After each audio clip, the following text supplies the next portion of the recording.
Hello, ਸਤਿ ਸ਼੍ਰੀ ਅਕਾਲ ਜੀ। ਸਵਾਗਤ ਹੈ ਜੀ ਤੁਹਾਡਾ ਆਪਣੇ ਚੈਨਲ 'ਤੇ। ਅੱਜ ਆਪਾਂ CDP ਦਾ ਪਾਰਟ 10 ਲੈ ਕੇ ਹਾਜ਼ਰ ਹੋਏ ਹਾਂ। ਇਸ ਪਾਰਟ ਦੇ ਵਿੱਚ ਆਪਾਂ CDP ਦੇ ਨਾਲ ਰਿਲੇਟਡ ਜਿੰਨੇ ਵੀ ਇੰਪੋਰਟੈਂਟ ਕੁਐਸਚਨ ਨੇ ਉਹ ਡਿਸਕਸ ਕਰਾਂਗੇ।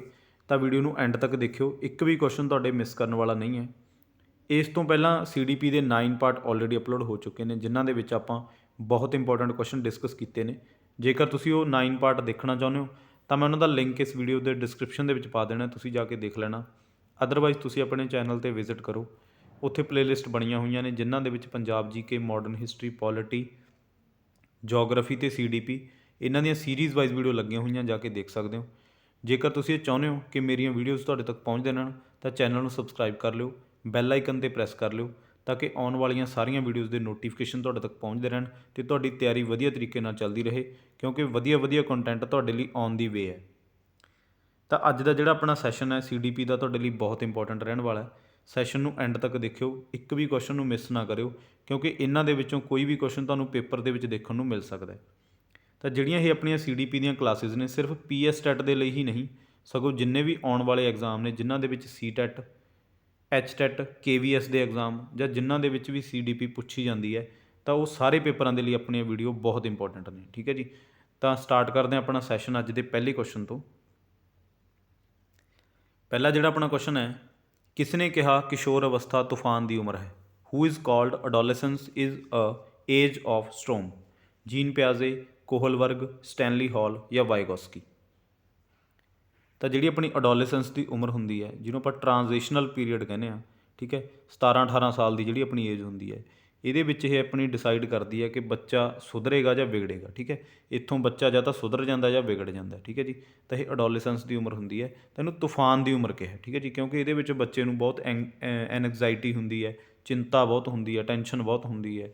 ਠੀਕ ਹੈ, ਤਾਂ ਇਹ ਇੱਕ ਮਤਲਬ ਤੂਫਾਨ ਦੀ ਉਮਰ ਇਹਨੂੰ ਕਿਹਾ, ਤਾਂ ਉਹ ਕਿਹਨੇ ਕਿਹਾ? ਠੀਕ ਹੈ, ਤਾਂ ਇਸ ਕੁਐਸਚਨ ਦਾ ਜਿਹੜਾ ਆਨਸਰ ਹੈ, ਆਨਸਰ ਨੰਬਰ 3। ਠੀਕ ਹੈ, ਸਟੈਨਲੀ ਹਾਲ ਨੇ ਇਹ ਕਿਹਾ। ਸਟੈਨਲੀ ਹਾਲ ਨੇ ਇਹਦੇ ਵਾਸਤੇ ਇਹ ਸ਼ਬਦ ਯੂਜ਼ ਕੀਤਾ ਹੈ ਕਿ ਜਿਹੜੀ ਆਪਣੀ ਕਿਸ਼ੋਰ ਅਵਸਥਾ ਹੈ, ਅਡੋਲੈਸੈਂਸ ਹੈ, ਇਹ ਕੀ ਹੈ? ਤੂਫਾਨ ਦੀ ਉਮਰ ਹੈ, ਏਜ ਆਫ ਸਟੋਰਮ। ਠੀਕ ਹੈ ਜੀ, ਤਾਂ ਇਹ ਤੁਹਾਨੂੰ ਡਾਇਰੈਕਟ ਕੁਐਸਚਨ ਦੇਖਣ ਨੂੰ ਮਿਲ ਸਕਦਾ ਹੈ, ਬਹੁਤ ਇੰਪੋਰਟੈਂਟ ਕੁਐਸਚਨ ਹੈ। ਠੀਕ ਹੈ ਜੀ, ਤਾਂ ਜਿੰਨੇ ਵੀ ਆਪਣੇ ਸੈਸ਼ਨ ਹੋਏ ਨੇ ਸਾਰੇ ਅਟੈਂਡ ਕਰਕੇ ਆਇਓ, ਕਿਉਂਕਿ ਇਹਨਾਂ ਦੇ ਵਿੱਚੋਂ ਹੀ ਕੁਐਸਚਨ ਤੁਹਾਨੂੰ ਪੇਪਰ ਦੇ ਵਿੱਚ ਦੇਖਣ ਨੂੰ ਮਿਲਣਗੇ। ਤਾਂ ਅਗਲਾ ਜਿਹੜਾ ਆਪਣਾ ਕੁਐਸਚਨ ਹੈ, ਉਪਕਰਨ ਮੂਲਕ ਅਨੁਕੂਲਨ ਧਾਰਨਾ ਕਿਸ ਦੀ ਹੈ? Instrumental conditioning term is coined by Jean ਪਿਆਜ਼ੇ, ਵਾਈਗੋਸਕੀ, ਕੋਹਲਬਰਗ ਜਾਂ BF ਸਕਿਨਰ?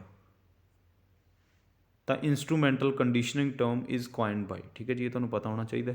ਤਾਂ ਕਈ ਵਾਰੀ ਨਾ ਮੇਰੇ ਤੋਂ ਮਿਸ ਟਾਈਪ ਹੋ ਜਾਂਦਾ। ਠੀਕ ਹੈ, ਜਦੋਂ ਆਪਾਂ ਸਲਾਈਡ ਬਣਾਉਂਦੇ ਹਾਂ, ਟਾਈਪ ਕਰਦੇ ਹਾਂ, ਤਾਂ ਕਈ ਵਾਰੀ ਜਿਹੜਾ ਆਪਣਾ ਸਪੈਲ ਚੈੱਕਰ ਹੁੰਦਾ ਹੈਗਾ, ਠੀਕ ਹੈ, ਉਹ ਨਾ ਐਟੋਮੈਟਿਕਲੀ ਉਹ ਪੇਸਟ ਕਰ ਦਿੰਦਾ ਹੈਗਾ। ਠੀਕ ਹੈ, ਤਾਂ ਉਹ ਆਪਾਂ ਤੋਂ ਮਿਸ ਟਾਈਪ ਹੋ ਜਾਂਦਾ ਆਨਸਰ ਕਈ ਵਾਰੀ। ਤਾਂ ਉਹ ਕਈ ਵਾਰੀ ਤੁਸੀਂ ਪਿਛਲੇ ਸੈਸ਼ਨ ਦੇ ਵਿੱਚ ਇੱਕ ਕੁਐਸਚਨ ਗਲਤ ਸੀਗਾ। ਠੀਕ ਹੈ, ਉਹ ਜੌਨ ਡੇਵੀ ਸੀਗਾ ਉਹਦਾ ਆਨਸਰ। ਠੀਕ ਹੈ, ਤਾਂ ਉਹ ਮੈਨੂੰ ਬੱਚੇ ਨੇ ਰਿਕਮੈਂਡ ਕਰਤਾ ਸੀ ਵੈਸੇ ਕਮੈਂਟ ਦੇ ਵਿੱਚ, ਤਾਂ ਉਹ ਮੈਨੂੰ ਤੁਸੀਂ ਦੱਸ ਦਿਆ ਕਰੋ ਕਮੈਂਟ ਸੈਕਸ਼ਨ ਦੇ ਵਿੱਚ। ਵੈਸੇ ਤਾਂ ਕੋਈ ਚਾਂਸ ਨਹੀਂ ਕਿ ਆਪਣਾ ਕੁਐਸਚਨ ਇੱਕ ਵੀ ਆਪਣਾ ਗਲਤ ਹੋਵੇ, ਬਟ ਕਈ ਵਾਰੀ ਮਿਸ ਟਾਈਪ ਹੋ ਜਾਂਦਾ, ਨਹੀਂ ਪਤਾ ਲੱਗਦਾ। ਠੀਕ ਹੈ, ਤਾਂ ਉਹ ਤੁਸੀਂ ਮੈਨੂੰ ਰਿਕਮੈਂਡ ਕਰ ਦਿਆ ਕਰੋ, ਕਮੈਂਟ ਦੇ ਵਿੱਚ ਦੱਸ ਦਿਆ ਕਰੋ, ਕਮੈਂਟ ਸੈਕਸ਼ਨ ਦੇ ਵਿੱਚ, ਤਾਂ ਉਹ ਮੈਂ ਤੁਹਾਡੇ ਅੱਗੇ ਸਹੀ ਕਰਕੇ ਰੱਖ ਦਿਆ ਕਰੂੰਗਾ। ਪਿਛਲਾ ਕੁਐਸਚਨ ਮੈਂ ਸਹੀ ਕਰਕੇ ਕਮੈਂਟ ਸੈਕਸ਼ਨ ਦੇ ਵਿੱਚ ਰੱਖ ਦਿੱਤਾ ਸੀ। ਠੀਕ ਹੈ ਜੀ, ਤਾਂ ਉਹ ਤੁਸੀਂ ਮੈਨੂੰ ਰਿਕਮੈਂਡ ਜ਼ਰੂਰ ਕਰਿਆ ਕਰੋ। ਤਾਂ ਵੈਸੇ ਤਾਂ ਕੋਈ ਚਾਂਸ ਨਹੀਂ ਕਿ ਆਪਣਾ ਕੁਐਸਚਨ ਇੱਕ ਵੀ ਗਲਤ ਹੋਵੇ। ਤਾਂ ਉਪਕਰਨ ਮੂਲਕ ਅਨੁਕੂਲਨ ਦੀ ਧਾਰਨਾ ਕਿਸ ਦੀ ਹੈ? ਤਾਂ ਇਸ ਕੁਐਸਚਨ ਦਾ ਜਿਹੜਾ ਆਨਸਰ ਹੈ, ਆਨਸਰ ਨੰਬਰ 4, BF ਸਕਿਨਰ। ਠੀਕ ਹੈ ਜੀ, ਤਾਂ BF ਸਕਿਨਰ ਦੀ ਧਾਰਨਾ ਇਹ ਇੰਸਟਰੂਮੈਂਟਲ ਕੰਡੀਸ਼ਨਿੰਗ, ਜਿਹਨੂੰ ਪੰਜਾਬੀ ਦੇ ਵਿੱਚ ਉਪਕਰਨ ਮੂਲਕ ਅਨੁਕੂਲਨ ਕਿਹਾ ਜਾਂਦਾ। ਠੀਕ ਹੈ ਜੀ, ਤਾਂ BF ਸਕਿਨਰ ਇਹ ਯਾਦ ਰੱਖਿਓ। ਇਹੋ ਜਿਹੀਆਂ ਜਿਹੜੀਆਂ ਧਾਰਨਾਵਾਂ ਨੇ ਇਹ ਤੁਹਾਡੇ ਤੋਂ ਪੁੱਛੀਆਂ ਜਾਣਗੀਆਂ। ਅਗਲਾ ਜਿਹੜਾ ਆਪਣਾ ਕੁਐਸਚਨ ਹੈ, ਪਹਿਲੀ ਅਤੇ ਦੂਜੀ ਜਮਾਤ ਦੇ ਬੱਚੇ ਛੇਤੀ ਸਿੱਖਦੇ ਨੇ। The first class and second class children learn easily to read, to write, embodied experience, abstract experience. ਪੜ੍ਹ ਕੇ, ਲਿਖ ਕੇ, ਮੂਰਤ ਅਨੁਭਵਾਂ ਤੋਂ ਜਾਂ ਅਮੂਰਤ ਅਨੁਭਵਾਂ ਤੋਂ। ਠੀਕ ਹੈ ਜੀ, ਤਾਂ ਪਹਿਲੀ ਅਤੇ ਦੂਜੀ ਦੇ ਜਿਹੜੇ ਕਲਾਸ ਦੇ ਬੱਚੇ ਹੁੰਦੇ ਨੇ ਉਹ ਕਿਵੇਂ ਸਿੱਖਦੇ ਨੇ ਜ਼ਿਆਦਾ? ਠੀਕ ਹੈ, ਤਾਂ ਉਹਨਾਂ ਦਾ ਸਿੱਖਣ ਦਾ ਢੰਗ ਕਿਹੜਾ ਹੁੰਦਾ, ਜ਼ਿਆਦਾਤਰ ਕਿਵੇਂ ਸਿੱਖਦੇ ਨੇ? ਤਾਂ ਜਿੰਨੀਆਂ ਵੀ ਟਰਮਸ ਅਤੇ ਮਤਲਬ ਥਿਊਰੀਜ਼ ਨੇ, ਇਹ ਆਪਾਂ ਪਿਛਲੀਆਂ ਜਿੰਨੀਆਂ ਕਲਾਸਿਸ ਆਪਣੀਆਂ ਹੋਈਆਂ ਉਹਦੇ ਵਿੱਚ ਆਪਾਂ ਸਾਰੀਆਂ A to Z ਕਵਰ ਕਰ ਲਈਆਂ ਨੇ, ਜਿੰਨੀਆਂ ਤੁਹਾਡੇ ਲਈ ਇੰਪੋਰਟੈਂਟ ਨੇ। ਠੀਕ ਹੈ, ਤਾਂ ਉਹ ਸਾਰੀਆਂ ਕਲਾਸਾਂ ਪਿਛਲੀਆਂ ਜਿੰਨੀਆਂ ਆਪਣੀਆਂ ਅਪਲੋਡ ਹੋਈਆਂ ਉਹ ਤੁਸੀਂ ਜ਼ਰੂਰ ਅਟੈਂਡ ਕਰਿਓ, ਕਿਉਂਕਿ ਆਪਣੀਆਂ ਕਲਾਸਿਸ ਦੇ ਵਿੱਚੋਂ ਹੀ ਤੁਹਾਨੂੰ ਕੁਐਸਚਨ ਦੇਖਣ ਨੂੰ ਮਿਲਣਗੇ। ਠੀਕ ਹੈ ਜੀ, ਇਹ ਚੀਜ਼ ਦੀ ਗਰੰਟੀ ਹੈ। ਤਾਂ ਛੇਤੀ ਸਿੱਖਦੇ ਨੇ ਬੱਚੇ, ਕਿਵੇਂ ਛੇਤੀ ਸਿੱਖਦੇ ਨੇ? ਤਾਂ ਇਸ ਕੁਐਸਚਨ ਦਾ ਜਿਹੜਾ ਆਨਸਰ ਹੈ, ਆਨਸਰ ਨੰਬਰ 3, ਐम्बॉयडर्ड ਐਕਸਪੀਰੀਅੰਸ, ਮੂਰਤ ਅਨੁਭਵਾਂ ਤੋਂ। ਠੀਕ ਹੈ ਜੀ, ਇਹਦਾ ਕੀ ਮਤਲਬ ਹੈ? ਮਤਲਬ ਬੱਚੇ ਦੇਖ ਕੇ ਜ਼ਿਆਦਾ ਸਿੱਖਦੇ ਨੇ, ਬੱਚੇ ਪਿਕਚਰਸ ਦੇਖਦੇ ਨੇ, ਇਮੇਜ ਦੇਖਦੇ ਨੇ, ਉਹਦੇ ਤੋਂ ਸਿੱਖਦੇ ਨੇ। ਆਪਾਂ ਦੇਖਦੇ ਹਾਂ ਕਿ ਛੋਟੇ ਬੱਚਿਆਂ ਦੀਆਂ ਜਿਹੜੀਆਂ ਬੁੱਕਸ ਹੁੰਦੀਆਂ ਨੇ ਉਹਦੇ 'ਤੇ ਫੋਟੋਆਂ ਬਹੁਤ ਹੁੰਦੀਆਂ ਨੇ, ਠੀਕ ਹੈ, ਬਹੁਤ ਪਿਕਚਰਸ ਹੁੰਦੀਆਂ ਨੇ। ਉਹ ਕਿਉਂ ਹੁੰਦੀਆਂ ਨੇ? ਕਿਉਂਕਿ ਪਤਾ ਹੈ ਕਿ ਬੱਚੇ ਦੇਖ ਕੇ ਬਹੁਤ ਕੁਝ ਸਿੱਖਦੇ ਨੇ, ਠੀਕ ਹੈ। ਜਦੋਂ ਉਹ ਫੋਟੋ ਦੇਖਦੇ ਨੇ ਤਾਂ ਉਤਸੁਕਤਾ ਜਾਗਦੀ ਹੈ ਉਹਨਾਂ ਦੇ ਅੰਦਰ ਮਤਲਬ ਸਿੱਖਣ ਦੀ।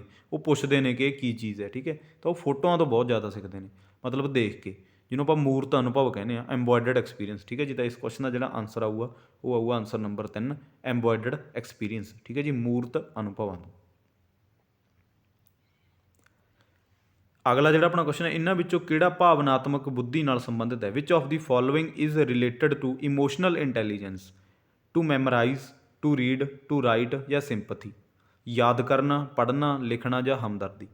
ਭਾਵਨਾਤਮਕ ਬੁੱਧੀ ਕਿਹੜੀ ਹੁੰਦੀ ਹੈ? ਜਦੋਂ ਆਪਾਂ ਫੀਲ ਕਰਨ ਲੱਗ ਜਾਂਦੇ ਹਾਂ ਕਿਸੇ ਬਾਰੇ, ਠੀਕ ਹੈ। ਜੇ ਆਪਾਂ ਨੂੰ ਗੁੱਸਾ ਆਉਂਦਾ, ਆਪਾਂ ਨੂੰ ਪਿਆਰ ਆਉਂਦਾ, ਠੀਕ ਹੈ, ਉਹ ਚੀਜ਼ਾਂ ਆਪਾਂ ਅਗਲੇ ਦੇ ਅੱਗੇ ਰੱਖਦੇ ਹਾਂ, ਆਪਾਂ ਅਗਲੇ ਨੂੰ ਸ਼ੋਅ ਕਰਦੇ ਹਾਂ, ਠੀਕ ਹੈ। ਤਾਂ ਉਹ ਭਾਵਨਾਤਮਕ ਬੁੱਧੀ ਹੁੰਦੀ ਆਪਣੀ, ਠੀਕ ਹੈ।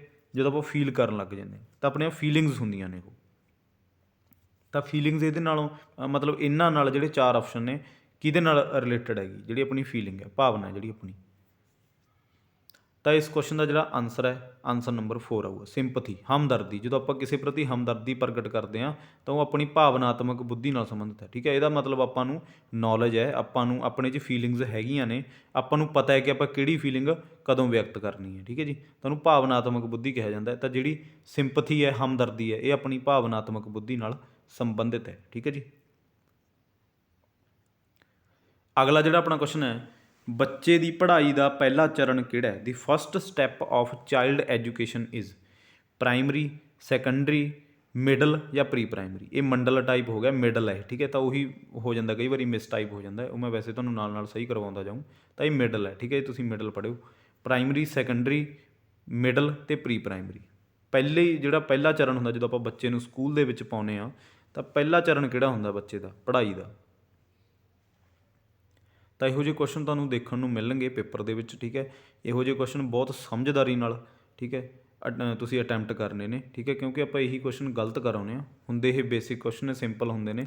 ਤਾਂ ਬਸ ਆਪਣੀ ਰਿਵੀਜ਼ਨ ਦੀ ਘਾਟ ਹੁੰਦੀ ਹੈ ਥੋੜ੍ਹੀ ਜਿਹੀ, ਠੀਕ ਹੈ। ਜਦੋਂ ਆਪਾਂ ਰਿਵਾਈਜ਼ ਨਹੀਂ ਕਰਦੇ ਕਿਸੇ ਚੀਜ਼ ਨੂੰ ਤਾਂ ਆਪਣੇ ਯਾਦ ਨਹੀਂ ਹੁੰਦਾ ਕੁਛ ਵੀ, ਠੀਕ ਹੈ। ਰਿਵੀਜ਼ਨ ਬਹੁਤ ਵੱਡੀ ਚੀਜ਼ ਹੈ। ਮੈਂ ਹਰ ਇੱਕ ਕਲਾਸ ਦੇ ਵਿੱਚ ਇਹ ਗੱਲ ਕਹਿਣਾ ਕਿ ਰਿਵੀਜ਼ਨ ਜ਼ਰੂਰ ਕਰੋ, ਠੀਕ ਹੈ। ਕਲਾਸ ਨੂੰ 2-3 ਵਾਰ ਦੇਖ ਲਿਆ ਕਰੋ, ਸੁਣਨ ਨਾਲ ਆਪਣੇ ਵਧੀਆ ਯਾਦ ਹੋ ਜਾਂਦਾ ਜਦੋਂ ਆਪਾਂ ਚੀਜ਼ ਨੂੰ ਸੁਣਦੇ ਹਾਂ, ਠੀਕ ਹੈ ਜੀ। ਬੱਚੇ ਦੀ ਪੜ੍ਹਾਈ ਦਾ ਜਿਹੜਾ ਪਹਿਲਾ ਚਰਨ ਹੈ ਉਹ ਹੈਗਾ ਪ੍ਰੀ ਪ੍ਰਾਇਮਰੀ, ਠੀਕ ਹੈ। ਆਨਸਰ ਨੰਬਰ 4 ਆਊਗਾ ਇਹਦਾ, ਪ੍ਰੀ ਪ੍ਰਾਇਮਰੀ ਇਹਦਾ ਪਹਿਲਾ ਚਰਨ ਹੈ। ਕਿਉਂਕਿ ਪ੍ਰਾਇਮਰੀ ਤਾਂ ਉਸ ਤੋਂ ਬਾਅਦ ਸਟਾਰਟ ਹੁੰਦੀ ਹੈ, ਬੁੱਕਸ ਵਗੈਰਾ ਜਦੋਂ ਬੱਚੇ ਕੋਲ ਆ ਜਾਂਦੀਆਂ। ਤਾਂ ਪ੍ਰੀ ਪ੍ਰਾਇਮਰੀ ਦੇ ਵਿੱਚ ਮਤਲਬ ਬੱਚਾ ਖੜ੍ਹਨਾ ਬੈਠਣਾ ਸਿੱਖਦਾ ਹੈ ਨਾ। ਤਾਂ ਜਿਹੜੀ ਪ੍ਰੀ ਪ੍ਰਾਇਮਰੀ ਉਹ ਪਹਿਲੀ ਸਟੇਜ ਹੈ, ਤੁਹਾਨੂੰ ਪਤਾ ਹੋਣਾ ਚਾਹੀਦਾ। ਫਸਟ ਸਟੈਪ ਹੈ ਜਦੋਂ ਆਪਾਂ ਬੱਚੇ ਨੂੰ ਸਕੂਲ ਦੇ ਵਿੱਚ ਪਾਉਂਦੇ ਹਾਂ, ਠੀਕ ਹੈ। ਅਗਲਾ ਜਿਹੜਾ ਆਪਣਾ ਕੁਐਸਚਨ ਹੈ, ਸਮਾਜੀਕਰਨ ਇੱਕ ਪ੍ਰਕਿਰਿਆ ਹੈ ਜੋ ਸ਼ਾਮਲ ਕਰਦਾ ਹੈ। Socialization is a process that involved family, school, group ਜਾਂ ਆਲ ਆਫ ਦੀ ਅਬਵ? ਸਮਾਜੀਕਰਨ ਕੀ ਹੁੰਦਾ? ਸਮਾਜੀਕਰਨ ਹੁੰਦਾ ਆਪਾਂ ਸਮਾਜ ਦੇ ਵਿੱਚ ਜਦੋਂ ਵਿਚਰਨਾ ਸਿੱਖ ਜਾਂਦੇ ਹਾਂ, ਆਪਣੇ ਦੇ ਵਿੱਚ ਮਤਲਬ ਨੈਤਿਕ ਕਦਰਾਂ ਕੀਮਤਾਂ ਆ ਜਾਂਦੀਆਂ ਨੇ, ਆਪਾਂ ਨੂੰ ਵੱਡੇ ਛੋਟੇ ਦੀ ਪਰਖ ਆ ਜਾਂਦੀ ਹੈ ਕਿ ਇਹਨੂੰ ਕਿਵੇਂ ਬੋਲਣਾ, ਇਹਦੇ ਨਾਲ ਕਿੱਥੇ ਕਿਵੇਂ ਬੈਠਣਾ, ਠੀਕ ਹੈ। ਸਮਾਜੀਕਰਨ ਮਤਲਬ ਆਪਾਂ ਸਮਾਜ ਦੇ ਵਿੱਚ ਰਹਿਣਾ ਸਿੱਖ ਜਾਂਦੇ ਹਾਂ, ਠੀਕ ਹੈ। ਉਹਨੂੰ ਸਮਾਜੀਕਰਨ ਕਿਹਾ ਜਾਂਦਾ, ਸੋਸ਼ਲਾਈਜੇਸ਼ਨ ਕਿਹਾ ਜਾਂਦਾ। ਤਾਂ ਇਹਦੇ ਵਿੱਚ ਕੀ ਕੀ ਕੁਛ ਆ ਜਾਂਦਾ ਸਮਾਜੀਕਰਨ ਦੇ ਵਿੱਚ, ਕਿਹੜੀਆਂ ਕਿਹੜੀਆਂ ਚੀਜ਼ਾਂ ਇਨਵੋਲਵ ਹੁੰਦੀਆਂ ਨੇ, ਉਹ ਤੁਹਾਨੂੰ ਪਤਾ ਹੋਣਾ ਚਾਹੀਦਾ।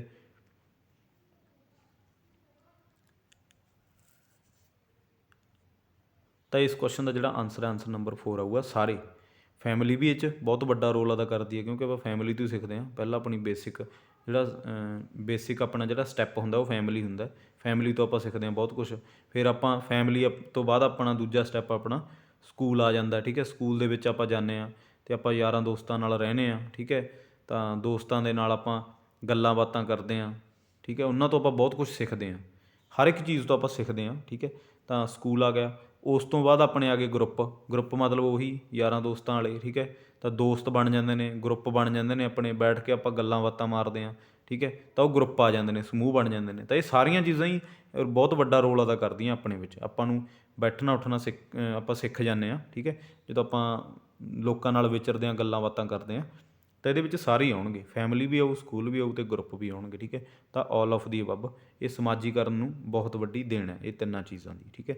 ਤਾਂ ਆਲ ਆਫ ਦੀ ਅਬਵ। ਅਗਲਾ ਜਿਹੜਾ ਆਪਣਾ ਕੁਐਸਚਨ ਹੈ, ਵਿਕਾਸ ਦਾ ਵਿਵਹਾਰ ਕੀ ਹੁੰਦਾ ਹੈ? What is the nature of development? Limited ਹੁੰਦਾ ਹੈ, ਕੰਟੀਨਿਊਸ ਹੁੰਦਾ ਹੈ, ਮੈਚੋਰਿਟੀ ਹੁੰਦੀ ਹੈ, ਜਾਂ ਨਨ ਆਫ ਦੀ ਅਬਵ? ਸੀਮਿਤ ਹੁੰਦਾ ਹੈ, ਨਿਰੰਤਰ ਹੁੰਦਾ ਹੈ, ਪਰਿਪੱਕਤਾ ਆ ਜਾਂਦੀ ਹੈ, ਜਾਂ ਕੋਈ ਵੀ ਨਹੀਂ। ਠੀਕ ਹੈ, ਤਾਂ ਜਿਹੜੇ ਤੁਹਾਨੂੰ CDP ਦੇ ਵਿੱਚ ਆਪਸ਼ਨ ਆਉਂਦੇ ਨੇ ਉਹ ਆਪਾਂ ਨੂੰ ਦੇਖਣ ਦੇ ਵਿੱਚ ਐਵੇਂ ਲੱਗਦਾ ਕਿ ਚਾਰੋਂ ਆਪਸ਼ਨ ਇੱਕੋ ਜਿਹੇ ਨੇ। ਠੀਕ ਹੈ, ਕਿਉਂਕਿ ਉਹ ਚਾਰੋਂ ਰਿਲੇਟਡ ਤਾਂ ਹੁੰਦੇ ਨੇ। ਠੀਕ ਹੈ, ਬਟ ਐਂ ਵੀ ਉਹਦੇ ਵਿੱਚ ਆਪਾਂ ਬੈਸਟ ਆਨਸਰ ਚੁਣਨਾ ਹੁੰਦਾ। CDP ਦਾ ਇਹੀ ਫੰਡਾ ਹੈ ਕਿ ਆਪਾਂ ਇੱਕ ਤਾਂ ਇਹਦੇ ਵਿੱਚ ਆਪਾਂ ਨੈਗੇਟਿਵ ਆਨਸਰ ਨੂੰ ਅਵੋਇਡ ਕਰਨਾ ਹੁੰਦਾ, ਨੈਗੇਟਿਵ ਆਨਸਰ ਆਪਾਂ ਨਹੀਂ ਦੇਣਾ ਹੁੰਦਾ।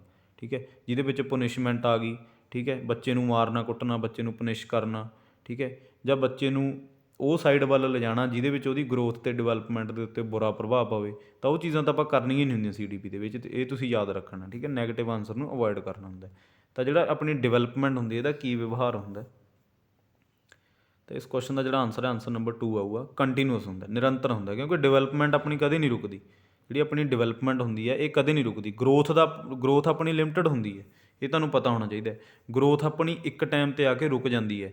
ਗਰੋਥ ਮਤਲਬ ਜਦੋਂ ਆਪਾਂ ਮੈਚਿਓਰ ਹੋ ਜਾਂਦੇ ਹਾਂ, ਆਪਣੀ ਇੱਕ ਏਜ ਹੋ ਜਾਂਦੀ ਹੈ, ਠੀਕ ਹੈ, ਤਾਂ ਉੱਥੇ ਆ ਕੇ ਆਪਣਾ ਕੱਦ ਵਧਣਾ ਵੀ ਰੁਕ ਜਾਂਦਾ ਹੈ। ਠੀਕ ਹੈ, ਤਾਂ ਆਪਣਾ ਮਤਲਬ ਜਿਹੜੀ ਗਰੋਥ ਹੈ ਉਹ ਲਿਮਟਿਡ ਹੁੰਦੀ ਹੈ, ਇੱਕ ਉਮਰ 'ਤੇ ਆ ਕੇ ਉਹ ਰੁਕ ਜਾਂਦੀ ਹੈ। ਬਟ ਜਿਹੜੀ ਡਿਵੈਲਪਮੈਂਟ ਹੈ ਇਹ ਹੋਮ ਟੂ ਟੂਮ ਚੱਲਦੀ ਹੈ, ਮਤਲਬ ਜਨਮ ਤੋਂ ਲੈ ਕੇ ਮੌਤ ਤੱਕ ਚੱਲਦੀ ਹੈ। ਠੀਕ ਹੈ ਜੀ, ਜਦੋਂ ਆਪਣਾ ਜਨਮ ਹੋ ਜਾਂਦਾ ਹੈ ਆਪਾਂ ਉਦੋਂ ਹੀ ਸਿੱਖਣਾ ਸਟਾਰਟ ਕਰ ਦਿੰਦੇ ਹਾਂ, ਅਤੇ ਜਿੰਨਾ ਚਿਰ ਆਪਣੀ ਡੈਥ ਨਹੀਂ ਹੁੰਦੀ ਆਪਾਂ ਸਿੱਖਦੇ ਰਹਿੰਦੇ ਹਾਂ। ਤਾਂ ਇਹ ਨਿਰੰਤਰ ਹੈ, ਕੰਟੀਨਿਊਸ ਹੈ, ਕਦੇ ਨਹੀਂ ਰੁਕਦੀ ਡਿਵੈਲਪਮੈਂਟ। ਠੀਕ ਹੈ ਜੀ। ਅਗਲਾ ਜਿਹੜਾ ਆਪਣਾ ਕੁਐਸਚਨ ਹੈ ਉਹ ਹੈ, ਪਰਿਵਾਰ ਬੱਚੇ ਦਾ ਕੌਣ ਹੁੰਦਾ? Who is the family of a child? First institution, house to live, relationship, ਜਾਂ ਨਨ ਆਫ ਦੀ ਅਬਵ? ਪਹਿਲੀ ਸੰਸਥਾ, ਰਹਿਣ ਲਈ ਘਰ, ਰਿਸ਼ਤੇਦਾਰੀ, ਜਾਂ ਕੋਈ ਨਹੀਂ। ਤਾਂ ਜਿਹੜਾ ਪਰਿਵਾਰ ਹੁੰਦਾ ਉਹ ਬੱਚੇ ਦੀ ਜ਼ਿੰਦਗੀ ਦੇ ਵਿੱਚ ਕੀ ਰੋਲ ਅਦਾ ਕਰਦਾ? ਠੀਕ ਹੈ ਜੀ, ਤਾਂ ਇਹਦੇ ਵਿੱਚ ਆਪਸ਼ਨ ਜਿਹੜੇ ਆਪਾਂ ਨੂੰ ਦਿੱਤੇ ਜਾਣਗੇ, ਠੀਕ ਹੈ, ਹੋ ਸਕਦਾ ਇਹ ਤੋਂ ਵੀ ਬੈਸਟ ਆਪਸ਼ਨ 4 ਦਿੱਤੇ ਜਾਣ। ਠੀਕ ਹੈ, ਜਿਹਦੇ ਵਿੱਚ ਤੁਹਾਨੂੰ ਲੱਗੇ ਕਿ ਚਾਰੋਂ ਹੀ ਆ ਸਕਦੇ ਆ। ਠੀਕ ਹੈ, ਬਟ ਆਪਾਂ ਕਿਹੜਾ ਚੁਣਨਾ ਹੁੰਦਾ? ਆਪਾਂ ਚੁਣਨਾ ਹੁੰਦਾ ਬੈਸਟ। ਠੀਕ ਹੈ, ਬੈਸਟ ਆਨਸਰ ਚੁਣਨਾ ਹੁੰਦਾ। ਤਾਂ ਇੱਥੇ ਹੀ ਆਪਣੀ ਕਾਮਨ ਸੈਂਸ ਹੈ ਜਿਹੜੀ ਉਹ ਪਰਖੀ ਜਾਂਦੀ ਹੈ ਕਿ ਬੰਦੇ ਨੂੰ ਕਿੰਨੀ ਕੁ ਨੌਲੇਜ ਹੈ, ਕਿੰਨੀ ਕੁ ਇਹਦੀ ਕਾਮਨ ਸੈਂਸ ਹੈ। ਠੀਕ ਹੈ, ਤਾਂ ਇਹ ਕਾਮਨ ਸੈਂਸ 'ਤੇ ਬੇਸਡ ਹੀ ਹੁੰਦੇ ਨੇ ਆਪਣੇ ਜਿਹੜੇ ਇਹ ਕੁਐਸਚਨ ਹੁੰਦੇ ਨੇ। ਤਾਂ ਇਸ ਕੁਐਸਚਨ ਦਾ ਜਿਹੜਾ ਆਨਸਰ ਹੈ, ਆਨਸਰ ਨੰਬਰ 1 ਆਊਗਾ। ਫਸਟ ਇੰਸਟੀਟਿਊਸ਼ਨ ਹੁੰਦਾ, ਪਹਿਲੀ ਸੰਸਥਾ ਹੁੰਦੀ ਹੈ। ਠੀਕ ਹੈ, ਫਸਟ ਇੰਸਟੀਟਿਊਸ਼ਨ ਹੁੰਦਾ ਹੈਗਾ ਬੱਚੇ ਲਈ। ਠੀਕ ਹੈ, ਤਾਂ ਇੱਥੇ ਬਹੁਤ ਬੱਚੇ ਹਾਊਸ ਟੂ ਲਿਵ ਲਾ ਕੇ ਆਉਣਗੇ, ਬਹੁਤ ਲਾ ਕੇ ਆਉਣਗੇ ਰਿਲੇਸ਼ਨਸ਼ਿਪ ਵੀ, ਰਿਸ਼ਤੇਦਾਰੀ ਹੁੰਦੀ ਹੈ। ਠੀਕ ਹੈ, ਤਾਂ ਮਤਲਬ ਅਲੱਗ-ਅਲੱਗ ਮਾਈਂਡ ਆਪਣਾ ਚੱਲਦਾ, ਕਿਉਂਕਿ ਆਪਣੇ ਅਲੱਗ-ਅਲੱਗ ਥਾਊਟ ਪ੍ਰੋਸੈਸ ਹੁੰਦੇ ਨੇ।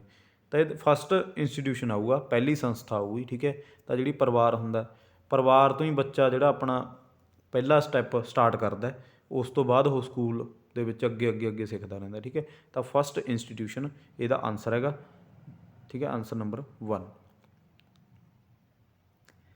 ਅਗਲਾ ਜਿਹੜਾ ਆਪਣਾ ਕੁਐਸਚਨ ਹੈ, ਇੱਕ ਔਰਤ ਦੇ ਜੀਨ ਵਿੱਚ ਕਿੰਨੇ ਕ੍ਰੋਮੋਸੋਮ ਹੁੰਦੇ ਨੇ? How many chromosomes R there in the jeans of a woman?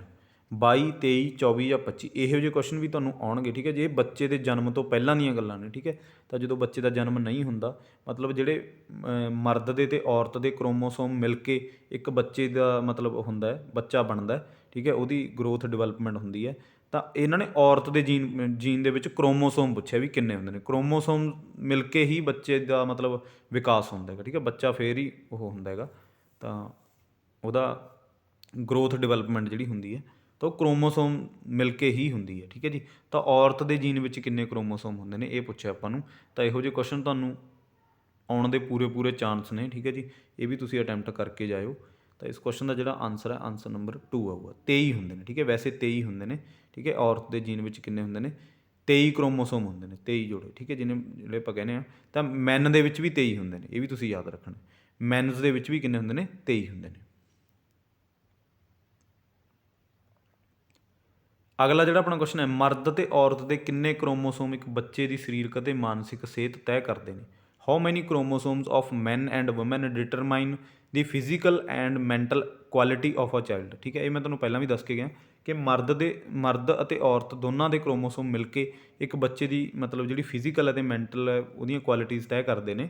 ਤਾਂ ਉਹ ਕਿੰਨੇ ਹੁੰਦੇ ਨੇ ਉਹ ਤੁਹਾਨੂੰ ਪਤਾ ਹੋਣਾ ਚਾਹੀਦਾ।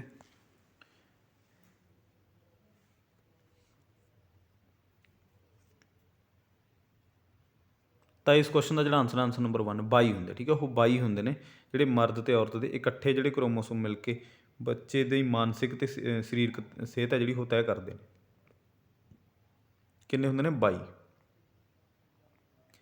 ਅਗਲਾ ਜਿਹੜਾ ਆਪਣਾ ਕੁਐਸਚਨ ਹੈ, ਵਾਈਗੋਸਕੀ ਕਿਹੜੇ ਦੇਸ਼ ਦਾ ਰਹਿਣ ਵਾਲਾ ਇੱਕ ਦਾਰਸ਼ਨਿਕ ਸੀ? ਵਾਈਗੋਸਕੀ ਵਾਜ਼ ਦੀ ਫਿਲੋਸੋਫਰ ਫਰੋਮ ਵਿਚ ਕੰਟਰੀ। ਇਹ ਪੁੱਛ ਸਕਦੇ ਨੇ ਤੁਹਾਨੂੰ, ਠੀਕ ਹੈ, ਕਿਉਂਕਿ ਇਹ ਬੇਸਿਕ ਜੇ ਕੁਐਸਚਨ ਇਹ ਵੀ, ਕਿਉਂਕਿ ਵਾਈਗੋਸਕੀ, ਜੀਨ ਪਿਆਜ਼ੇ ਅਤੇ ਕੋਹਲਬਰਗ, ਠੀਕ ਹੈ, ਇਹ ਤਿੰਨ ਜਿਹੜੇ ਤੁਹਾਡੇ ਵਿਦਵਾਨ ਨੇ, ਇਹਨਾਂ ਬਾਰੇ ਤੁਹਾਨੂੰ ਇਹ ਪੁੱਛ ਸਕਦੇ ਨੇ ਡਿਟੇਲ ਦੇ ਵਿੱਚ, ਇਹ ਕਿੱਥੋਂ ਦੇ ਰਹਿਣ ਵਾਲੇ ਸੀ, ਠੀਕ ਹੈ। ਇਹ ਕੁਐਸਚਨ ਆਉਣ ਦੀ ਪੂਰੀ ਸੰਭਾਵਨਾ ਹੈ, ਠੀਕ ਹੈ ਜੀ। ਆਇਆ ਵੀ ਹੋਇਆ, ਆਏ ਵੀ ਹੋਏ ਨੇ ਇਹ ਕੁਐਸਚਨ ਬਹੁਤ ਪੇਪਰਾਂ ਦੇ ਵਿੱਚ। ਤਾਂ ਵਾਈਗੋਸਕੀ ਕਿਹੜੇ ਦੇਸ਼ ਦਾ ਰਹਿਣ ਵਾਲਾ ਸੀ? ਇੰਗਲੈਂਡ, ਜਰਮਨੀ, ਰੂਸ ਜਾਂ ਅਮਰੀਕਾ। ਤਾਂ ਉਹ ਵੀ ਜਿਹੜੇ ਤੁਹਾਡੇ ਇੰਪੋਰਟੈਂਟ ਨੇ ਉਹ ਵੀ ਮੈਂ ਤੁਹਾਨੂੰ ਇਸੇ ਕੁਐਸਚਨ ਦੇ ਵਿੱਚ ਹੀ ਕਵਰ ਕਰਵਾ ਦੂੰ, ਠੀਕ ਹੈ ਜੀ। ਤੁਹਾਡਾ ਇੱਕ ਵੀ ਫੈਕਟ ਆਪਾਂ ਮਿਸ ਨਹੀਂ ਹੋਣ ਦਿੰਦੇ, ਠੀਕ ਹੈ। ਉਹ ਚੀਜ਼ ਦੀ ਤੁਸੀਂ ਚਿੰਤਾ ਨਾ ਕਰੋ, ਜਿੰਨੀ ਮਿਹਨਤ ਹੋ ਸਕੀ ਉਨੀ ਮਿਹਨਤ ਕਰਕੇ ਤੁਹਾਡੇ ਅੱਗੇ ਆਉਣ ਵਾਲੀਆਂ ਸਾਰੀਆਂ ਵੀਡੀਓਜ਼ ਲੈ ਕੇ ਆਵਾਂਗੇ, ਠੀਕ ਹੈ। ਜਿੰਨਾ ਵੀ ਤੁਹਾਡਾ ਫਾਇਦਾ ਹੋ ਸਕੇ ਆਪਾਂ ਉਨਾ ਫਾਇਦਾ ਤੁਹਾਡਾ ਕਰਾਂਗੇ, ਠੀਕ ਹੈ ਜੀ। ਹਜੇ ਆਪਣੇ ਕੋਲ ਇਨਫਰਾਸਟਰਕਚਰ ਦੀ ਘਾਟ ਆ ਥੋੜ੍ਹੀ, ਤਾਂ ਥੋੜ੍ਹਾ ਜਿਹਾ ਕੋਆਪਰੇਟ ਕਰਿਓ, ਠੀਕ ਹੈ। ਆਉਣ ਵਾਲੇ ਮਤਲਬ ਜਿਹੜੇ ਦਿਨ ਨੇ ਆਪਾਂ ਹੌਲੀ ਸਾਰਾ ਇਨਫਰਾਸਟਰਕਚਰ ਇਕੱਠਾ ਕਰਕੇ ਤੁਹਾਡੇ ਅੱਗੇ ਲਾਈਵ ਵੀ ਆਇਆ ਕਰਾਂਗੇ, ਤੁਹਾਨੂੰ ਨੋਟਸ ਵੀ ਪ੍ਰੋਵਾਈਡ ਸਭ ਕੁਝ ਤੁਹਾਨੂੰ ਪ੍ਰੋਵਾਈਡ ਕਰਵਾਇਆ ਜਾਊਗਾ, ਠੀਕ ਹੈ। ਬਸ ਬਣੇ ਰਹੋ ਚੈਨਲ 'ਤੇ, ਜਿੰਨੀ ਮਿਹਨਤ ਹੋ ਸਕੀ ਆਪਾਂ ਉਨੀ ਮਿਹਨਤ ਕਰਾਂਗੇ ਤੁਹਾਡੇ ਲਈ, ਠੀਕ ਹੈ। ਤਾਂ ਕਿ ਤੁਹਾਡਾ ਜ਼ਿਆਦਾ ਤੋਂ ਜ਼ਿਆਦਾ ਫਾਇਦਾ ਹੋ ਸਕੇ ਆਉਣ ਵਾਲੇ ਸਾਰੇ ਪੇਪਰਾਂ ਦੇ ਵਿੱਚ।